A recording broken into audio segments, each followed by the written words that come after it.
آج کے جو سوالات ہیں ان کو باقاعدہ سٹارٹ کرنے سے پہلے پچھلے ویک کے اندر دو کریٹیکل ایشوز کرنٹ افیئر کے طور پر سامنے آئے ہیں. میں چاہ رہا ہوں شروع میں انہیں ڈسکس کر لیں, پھر انشاءاللہ آپ کی جو پرچیاں آئی ہیں سوالات والی ان کو میں ڈسکس کروں گا.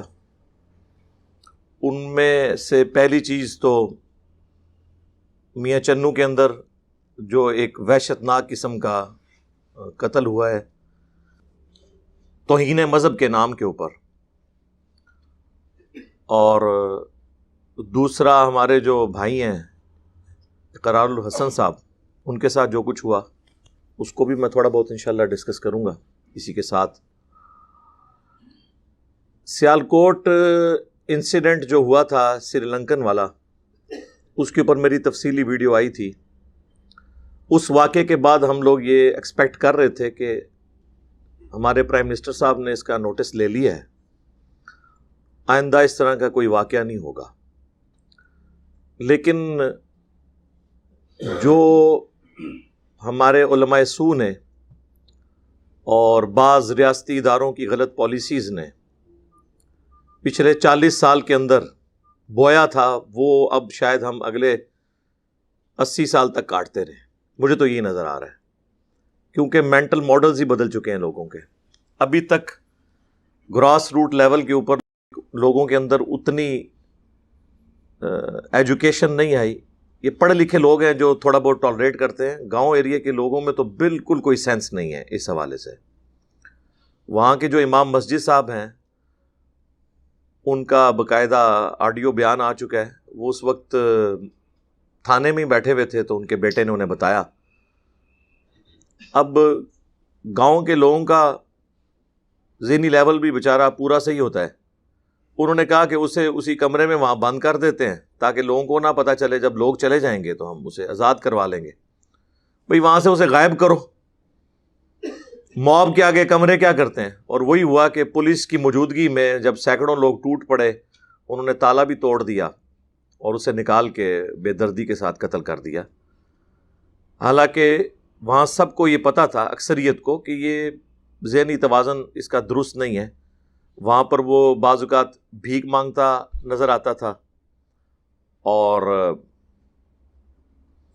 اپنے گھر سے بھی کئی دن وہ باہر رہتا تھا. اس کی بیوی نے بھی طلاق لے لی تھی کئی سال پہلے اسی وجہ سے. تو یہ باتیں پتہ تھی لوگوں کو. اس کے باوجود مذہب کے حوالے سے جو ہمارے رویے ہیں وہ اسی قسم کے ہیں. اپنے اوپر اسلام کو نافذ نہیں کرتے لیکن دوسروں کے اوپر اسلام نافذ کرنے کے لیے تیار بیٹھے ہوئے ہیں.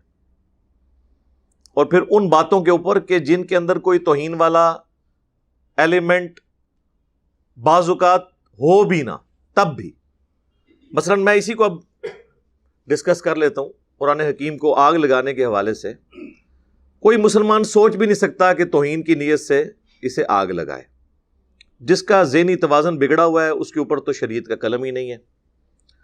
صحیح بخاری میں تعلیقاً امام بخاری ایک چیپٹر کی ہیڈنگ میں لے کے آئے ہیں, زنا کے ایک مقدمے کے کانٹیکسٹ میں, جب حضرت عمر فاروق رضی اللہ تعالیٰ عنہ نے ایک پاگل شخص کے اوپر حد قائم کی تو سیدنا علی نے ان کو اس حوالے سے روکا کہ امیر المومنین, 3 طرح کے لوگ ہیں کہ جن سے اللہ نے قلم اٹھا لیا ہے.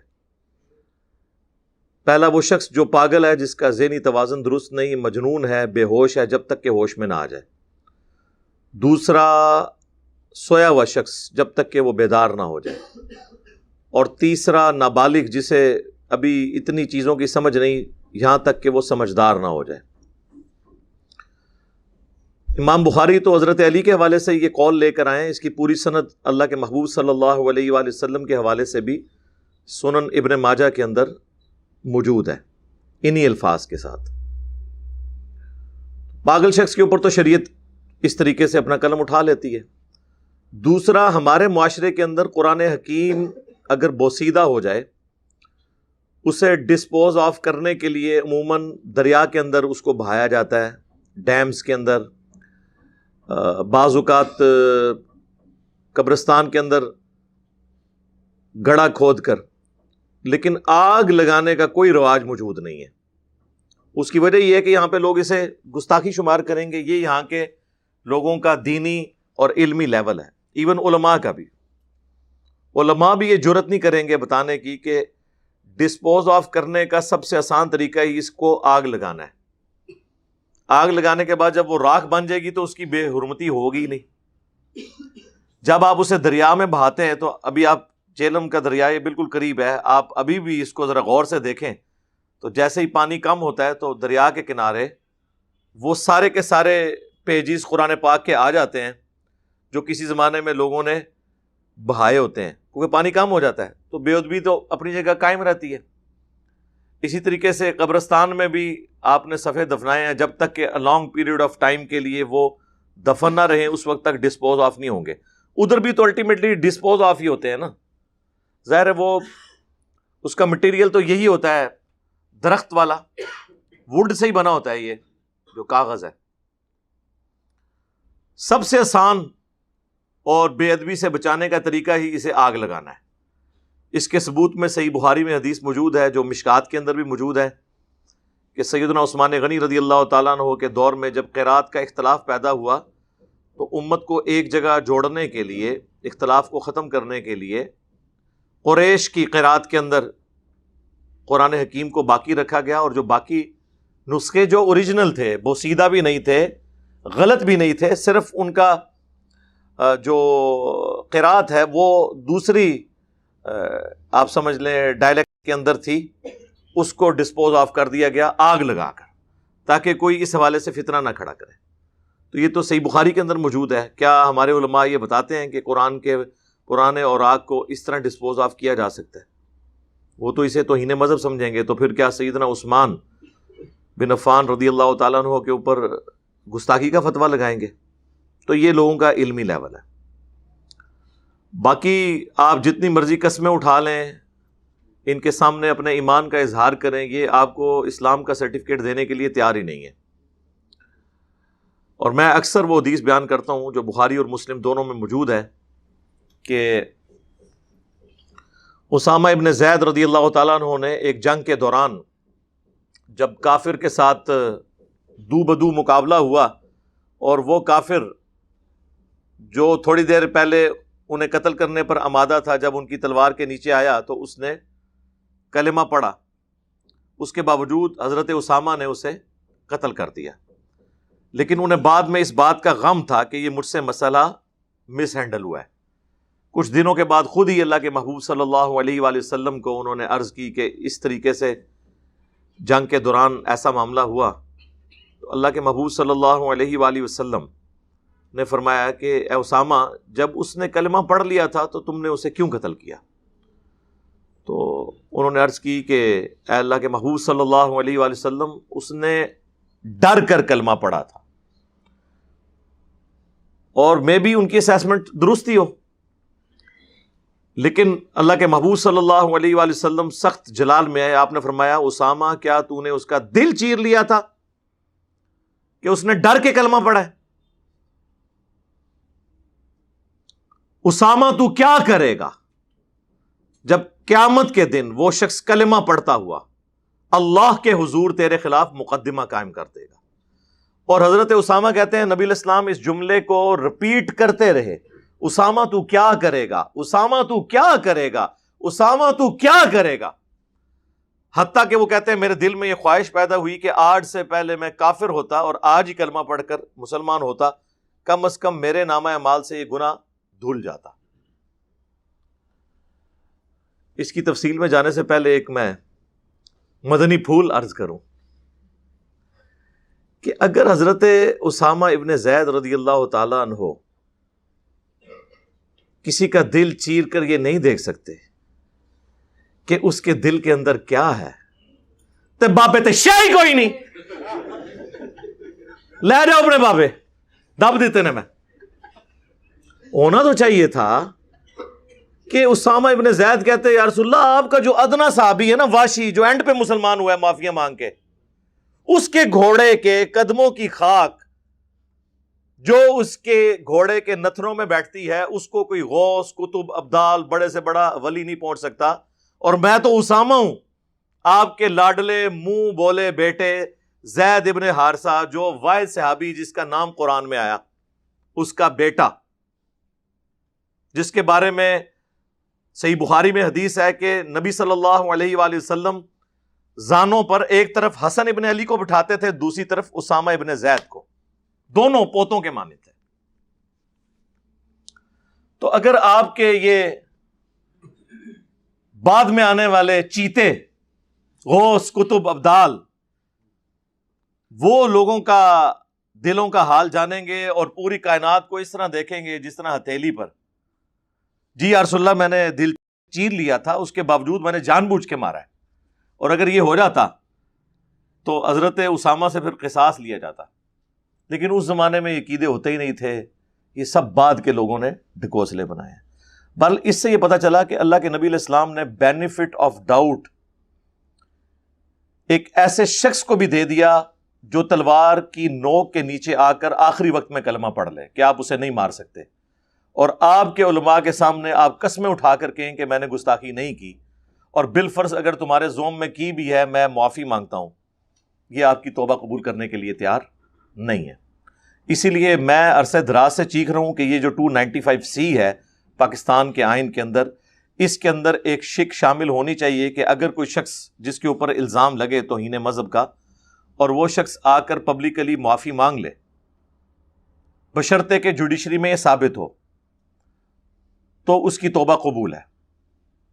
لیکن وہ بھی قانوناً توبہ قبول ہوگی، عوام الناس اور علماء سو قبول نہیں کریں گے، کیونکہ وہ تو اول تو اس شک کے اوپر راضی ہی نہیں ہوں گے، اگر ہو بھی گئے تو وہ بس اوپر اوپر سے ہی راضی ہوں گے، اندر اپنا کام ڈال دیں گے۔ جس کا ثبوت یہ ہے کہ آپ کو یاد ہے آج سے تقریباً 8-9 سال پہلے جب پنجاب کے گورنر کو اسیسینیٹ کیا گیا، تو وہ جس شخص نے یہ ایکٹیویٹی پرفارم کی، اس کے پیر صاحب جو ہیں باپا جانی، وہ کہنے لگے کہ قانون ہاتھ میں تو نہیں لینا چاہیے، لیکن اگر کسی نے لے لیا ہے تو الٹیمیٹلی تو گستاخ نے قتل ہی ہونا تھا، تو اب اس کے بدلے میں اسے کچھ نہ کہا جائے۔ اب دیکھیں کس طریقے سے کان پکڑا ہے، اور لوگ کہتے ہیں دیکھیں جی حضرت صاحب نے بھی اس کی مذمت کر دی تھی، کھیت ہے مٹی مذمت کی تھی ہے۔ حضرت صاحب کی مذمت تو اس دن مانیں گے جب چشتی رسول اللہ ہائے ہائے ہائے ہائے ہاں کی مذمت آئے گی، جس طرح کہ اشرف علی تھانوی رسول اللہ کی مذمت یہ پچھلے 100 سال سے کر رہے ہیں، پھر مانیں گے۔ یہ مذمتیں نہیں ہم مانتے، اپنے بزرگوں کو رحمت اللہ علیہ، دوسروں کو لعنت اللہ علیہ، تو یہ مذمتیں ہمیں پتہ ہے کہ کس اسٹیشن سے آپ لوگ بول رہے ہوتے ہیں۔ ہم نے پہلے بھی عرض کیا ہے کہ بنو امیہ کی چالیں جہاں پہ ختم ہوتی ہیں وہاں سے ہماری عقل سٹارٹ ہوتی ہے، ہمیں پتہ ہے یہ کیا کیا آپ چلاکیاں امت کے ساتھ کھیل رہے ہیں۔ بہرحال قرآن حکیم میں قتل کے بدلے قتل کو اللہ تعالیٰ نے ایمفسائز کیا سورۃ البقرہ میں کہ اگر کوئی شخص کسی کو قتل کرتا ہے نا تو اس کے بدلے میں معافی کی روش نہیں ہونی چاہیے، اگرچہ یہ ایز اے لاسٹ ریزارٹ جائز ہے، اس کا آپشن رکھا گیا ہے ورثاء کے لیے سورۃ النساء کے اندر، لیکن پھر بھی سورۃ البقرہ میں آیا وَلَكُمْ فِي الْقِصَاصِ حَيَاةٌ يَا أُولِي الْأَلْبَابِ، قصاص میں قتل کے بدلے قاتل کو قتل کرنے میں زندگی چھپی ہوئی ہے، اے عقل مندو، یعنی پوری انسانیت کی زندگی چھپی ہے۔ وَلَكُمْ فِي الْقِصَاصِ حَيَاةٌ يَا أُولِي الْأَلْبَابِ، تاکہ تم ڈر سکو۔ تو قتل کے بدلے قتل والا معاملہ ہونا چاہیے۔ سورۃ المائدہ میں آیا جس نے ایک انسان کو ناحق قتل کیا سوائے 2 ایکسیپشنز کے، یا تو وہ فساد فی الارض ہو یا قتل کے بدلے قتل، گویا اس نے پوری انسانیت کو قتل کیا، مسلمان کی بات نہیں ہو رہی، اور جس نے ایک انسان کی زندگی بچائی اس نے پوری انسانیت کی زندگی کو بچا لیا۔ پھر یہاں تک آیا ہے کہ قتل تو ایک بہت بڑی چیز ہے، اس سے کم لیول کی بھی جو کسی کو نقصان پہنچانا ہے اس کے بارے میں فرمایا گیا کہ آنکھ کے بدلے آنکھ، ناک کے بدلے ناک، کان کے بدلے کان، دانت کے بدلے دانت، اور ہر زخم کے بدلے اس لیول کا زخم۔ یہ قرآن حکیم میں اللہ تعالیٰ نے حکم دیا کہ اس طریقے سے کیا جائے۔ لہٰذا یہ جو کچھ ہوا ابھی میاں چنو کے اندر یا اس سے پہلے سیالکوٹ کے اندر، وہ تو چلے کوئی کہہ دے گا وہ کافر تھا، تو کافر کے بارے میں تو حدیث صحیح بخاری میں ہے کہ جو شخص کسی مسلمان حکومت میں ٹیکس پے کر کے معاہدے کی شکل میں رہ رہا ہو اسے ذمہ کہا جاتا ہے، اسے کوئی ناحق قتل کر دے تو ایسا شخص جنت کی خوشبو بھی نہیں پائے گا، حالانکہ جنت کی خوشبو 40 سال کی مسافت سے آ رہی ہوگی۔ وہ قیامت کا دن 50,000 سال کا دن ہے نا، اس میں سے جب 40 سال باقی رہ جائیں گے تو جنت کی خوشبو آنا شروع ہو جائے گی، تو اس شخص کو جنت کی خوشبو بھی نہیں آئے گی جو ایک کافر کو بھی ناحق قتل کر دے جو ٹیکس پیئر تھا مسلم سٹیٹ کے اندر۔ تو مسلمان کا قتل تو چھوڑ دیں، وہ تو سنن ابی داؤد میں حدیث ہے کہ 2 گناہ اللہ نے معاف نہیں کرنے، ایک شرک کے بارے میں تو قرآن میں بھی آ گیا، ان اللہ لا یغفر ان یشرک بہ، سورۃ النساء میں 2 دفعہ، اور دوسرا فرمایا قتل ناحق کسی مؤمن کا۔ جامعہ ترمذی میں حدیث ہے، اس کی سند میں اختلاف ہے لیکن وہ اپنی اصل میں درست ہے، کیونکہ اس سے سپورٹیو صحیح بخاری میں حضرت عمر کا ایک فتویٰ موجود ہے۔ جب حضرت عمر کے زمانے میں ایک شخص کو قتل کر دیا گیا ناحق، تو انہوں نے فرمایا اگر یہ پورے علاقے کے لوگ بھی اس قتل میں شریک ہوئے نا تو میں سب کو قتل کروا دوں گا۔ ترمذی کے الفاظ ہیں کہ اگر زمین و آسمان کی ساری مخلوقات مل کر صرف ایک مومن کو قتل کر دیں، اللہ تعالیٰ اس چیز کی پرواہ نہیں کرے گا کہ یہ ساری مخلوقات ہیں، سب کو اوندھا منہ کر کے جہنم میں پھینک دے گا۔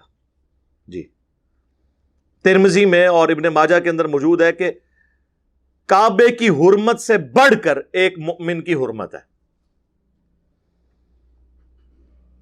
ابو داؤد میں، ترمذی میں موجود ہے کہ اللہ کے محبوب صلی اللہ علیہ وآلہ وسلم نے فرمایا کہ مقتول جسے ناحق قتل کیا گیا وہ قیامت کے دن اپنے قاتل کو پیشانی کے بالوں سے پکڑ کر گھسیٹتا ہوا اس حال میں کہ خود اس کی رگوں سے خون بہ رہا ہوگا، اللہ کے عرش کے پاس پہنچ جائے گا اور کہے گا یا اللہ مجھے انصاف دلا۔ یہ آپ اسے معمولی چیز سمجھتے ہیں؟ تو یہ جو کچھ اب کیا ہے اس کے اوپر سے تو شریعت کا قلم ویسے ہی اٹھا ہوا تھا، پاگل شخص تھا۔ اگر یہ درست بھی ہوتا تب بھی یہ جوڈیشری کا کام تھا، کسی بندے کا کام نہیں کہ وہ خود قاضی بنے، گواہ بھی خود ہی بنے اور جلاد بھی خود بن کے اور ایگزیکیوشن کر دے، اور وہ جاہل عوام، جس عوام کے سامنے اگر آپ قرآن کی آیات یا احادیث پڑھ دیں وہ اسے بھی گستاخی سمجھتے ہیں، جی وہ فیصلہ کریں گے کہ کون گستاخ ہے یا نہیں۔ کیا سارے اہل حدیث بریلویوں کے نزدیک گستاخ رسول نہیں ہے؟ آپ میں سے تو اکثر لوگ بریلوی رہ چکے ہیں، کسی سے پوچھنے والی بات نہیں ہے۔ کیا سارے اہل حدیث بریلویوں کے نزدیک نبی صلی اللہ علیہ وآلہ وسلم کی شان کو گھٹانے والے نہیں ہیں جو انہوں نے کلیم کی ہوئی ہے؟ کیا سارے بریلوی اہل حدیثوں کے نزدیک مشرک نہیں ہیں؟ ہاں جی۔ اور جو ہمارے اعلیٰ حضرت ہیں، کیا اعلیٰ درجے کا فتویٰ انہوں نے دیا ہے احکام شریعت کے اندر، اور یہ ان کے فتووں کی کتاب ہے۔ ان سے جب پوچھا گیا ہے وہابی کے ذبیحے کے بارے میں تو انہوں نے کہا وہابی خواہ دیوبندی ہو، اہل حدیث ہو، رافضی ہو، شیعہ، اور قادیانی بھی ساتھ لکھا، قادیانی کافروں کو ان کے ساتھ شمار کیا، یہ 1,00,000 دفعہ بھی اللہ کا نام لیں تو ذبیحہ مردار اور حرام ہی رہے گا، اور یہ مرتد ہے، یعنی کیا؟ واجب القتل، جی، یعنی دین چھوڑ گئے ہوئے ہیں۔ حالانکہ یہ ٹیکنیکلی غلطی ہے ان کی، کیونکہ دین تو تب چھوڑا ہوتا ہے جب وہ بریلوی سے اہل حدیث ہوئے ہوتے۔ جو پیدائشی اہل حدیث ہے وہ مرتد کہاں سے ہوا ٹیکنیکلی؟ اور میرا موقف ہے کہ پیدائشی قادیانی بھی مرتد نہیں ہے، وہ کافر ہے۔ وہ قادیانی مرتد ہوگا جو اسلام چھوڑ کر ہوا۔ یہ ٹیکنیکل غلطی ہے، اعلیٰ حضرت سے بھی علمی اختلاف، علمی اختلاف تو کسی سے بھی ہو سکتا ہے۔ اور پھر کہتے ہیں البتہ یہود و نصارہ کا ذبیحہ حلال ہے۔ یہ بات ان کی بالکل درست ہے، دوسرے والی، یہود و نصارہ کا ذبیحہ حلال ہے۔ اس سے آپ کو اندازہ ہو گیا کہ اعلیٰ حضرت کے نزدیک اہل حدیث دیوبندی اور شیعہ یہود و نصارہ سے بھی بدتر ہے۔ لہذا اب قادیانیوں کی فکر کرنا چھوڑ دیں، اپنی اپنی فکر کریں۔ آپ بھی اعلیٰ حضرت کے نزدیک قادیانیوں کی طرح ہی بدتر اور مرتد ہے۔ اور جو ملفوظات اعلیٰ حضرت میں انہوں نے فتوے دیے، اور وہ بھی پہلی جلد ملفوظات اعلیٰ حضرت کی اعلیٰ حضرت نے خود پڑھی ہوئی ہے اور ان کے بیٹے نے جمع کی ہے، باقی جلدوں میں تو اختلاف ہو سکتا ہے۔ پہلی جلد کے اندر یہ فتویٰ موجود ہے کہ جو وہابی ہیں دیوبندی اور اہل حدیث، ان کی مساجد کے بارے میں، ان کی نماز کے بارے میں اور ان کی اذان کے بارے میں، کہ جماعت سے جب نماز پڑھا رہے ہوں تو ان کے پیچھے پڑھ لیں. انہوں نے کہا ان کی جماعت نہ جماعت ہے نہ نماز ہے. پوچھا گیا مسجد کا، مسجد بھی عام گھروں کی مانند ہے، جس میں پوری زمین مسجد ہے، آپ نماز پڑھ سکتے ہیں، مسجد نہیں. اذان، انہوں نے کہا ان کی نماز اور جماعت کی طرح اذان بھی باطل ہے، البتہ جب اللہ کا نام آئے تو عز و جل اور نبی صلی اللہ علیہ وآلہ وسلم کے مبارک نام کے اوپر آپ صلی اللہ علیہ وآلہ وسلم کہہ سکتے ہیں، باقی باطل ہے سب کچھ. پھر حسام الارمین میں تو انہوں نے باقاعدہ کہا کہ جن پہ میں فتوے لگا رہا ہوں نا، یعنی دیوبندیوں کے اوپر، ان کے کفر میں شک کرنے والا بھی کافر ہے، یعنی سارے کے سارے دیوبندی کافر. اور اس کے جواب میں جب المحند علی المفند لکھی گئی، انہوں نے بھی اپنا روح راضی کی تھا. انہوں نے کتاب کا نام رکھا تھا حسام الحرمین، حرمین کی تلوار، کیونکہ حرمین میں علماء سے انہوں نے تقریضات اس پہ لکھوائی تھی. تو جواب میں انہوں نے لکھا المحند علی المفند، ہند کی تلوار، ایک سٹھیائے ہوئے پاگل بابے کے اوپر، احمد بریلوی صاحب کو، اور اس پہ اشرف تھانوی صاحب کے بھی سائن ہیں اس کتاب کے اوپر، اور کئی علماء دیوبند کے، پوری لسٹ ہے. اور وہ جو کتاب لکھ کے خلیل احمد سہارنپوری فوت بھی ہو گئے ہیں، اس کے بعد بھی آج تک جتنے بڑے بڑے ان کے علماء آ رہے ہیں وہ اس میں اضافہ کرتے جا رہے ہیں تقریضات کے اندر. جو ہمارے مفتی صاحب کہتے ہیں میں تو درس نظامی کر کے فارغ ہو گیا تھا، مجھے نہیں تھا پتا المحند میں کیا لکھا ہے. میں نے تو اپنی زندگی میں اب تک، حالانکہ میں تو درس نظامی میں نے پڑھا ہے، میں نے المحند المفند کا ہمیں تو پتہ بھی نہیں تھا اس میں کیا لکھا ہوا ہے. یہ قصے پرانے ہو چکے تھے، یہ بحثیں ختم ہو چکی تھی، نئے سرے سے ایک پرانے قصے اٹھا کے امت میں آگ لگا دینا. تے پڑھیا کیا ہے پھر تو درس نظامی چ؟ قرآن بھی تانوں اسی آگے پڑھائیے، بخاری مسلم اسی پڑھائیے، ہن المحند بھی اسی پڑھانی ہے تانوں. خدا دا نام پھر پڑھیا کیا جے؟ اپنی کتاباں بھی نہیں پڑھیاں. تو اس میں انہوں نے لکھا کہ احمد بریلوی اور ان کی جماعت ایک شیطانی لشکر ہے جو ہم علماء دیوبند رضی اللہ عنہم ساتھ لکھا 14ویں صدی کے علماء کو، ان پر حملہ آور ہوئے ہیں جس طرح کے شیاطین حملہ آور ہوتے تھے انبیاء پر. جی، اور اس پہ انہوں نے سورۃ الانعام کی آیت کوٹ کی. تو انبیاء کے مخالف شیاطین یعنی کافر شیاطین، ان کے ایکویلنٹ انہوں نے بریلویوں کو، ان کی پوری جماعت کو قرار دیا. دونوں نے ایک دوسرے کو اسلام سے باہر نکال دیا. تو جب یہ رویے ہوں، اس کے اندر آپ اس طرح کی علمی گفتگو کریں تو اللہ معافی دے، یہ تو ان کو توڑ کے بنایا جائے نا دوبارہ، تب بھی کوئی نہ کوئی اثرات ان کے جینز کے اندر باقی رہ جائیں گے جس قسم کی ان کی تربیت ہوئی ہے. اور یہ اس طرح کے واقعات ہوتے رہیں گے، اور ہمارے پرائم منسٹر صاحب، ہمارے ریاستی ادارے اس کا نوٹس لیتے رہیں گے. اور اس میں سمجھتا ہوں بہت بڑی کوتاہی ہماری جوڈیشری کی بھی ہے. کتنا بڑا واقعہ ہوا سیالکوٹ کا، پوری دنیا کے اندر بدنامی ہوئی، نقصان ہوا پاکستان کی اکانومی کا. ہم تو سمجھ رہے تھے یہ تو 24 گھنٹے عدالتیں چلیں گی اور کوئی رزلٹ نکل آئے گا. وہ معاملہ دب گیا، اور اس معاملے کو تو انہوں نے چلنے ہی نہیں دیا. 2 دن کے اندر میڈیا سے ختم کر دیا، کیونکہ پاکستانی کے خون کی وقت ان کے نزدیک کوئی نہیں ہے. ہمیں ویسے ملی ترانے سنا کے ہمارا جو خون ہے اسے جوش دلاتے رہتے ہیں، لیکن پریکٹیکلی یہ میاں چنو کے اندر اگر کوئی مرا ہوتا نا غیر ملکی، پھر آپ دیکھتے کہ کتنا ہنگامہ اس کے اوپر کھڑا ہوتا. فرق آپ نے دیکھ لیا. یہ بالکل قریب 2 واقعات ہوئے ہیں.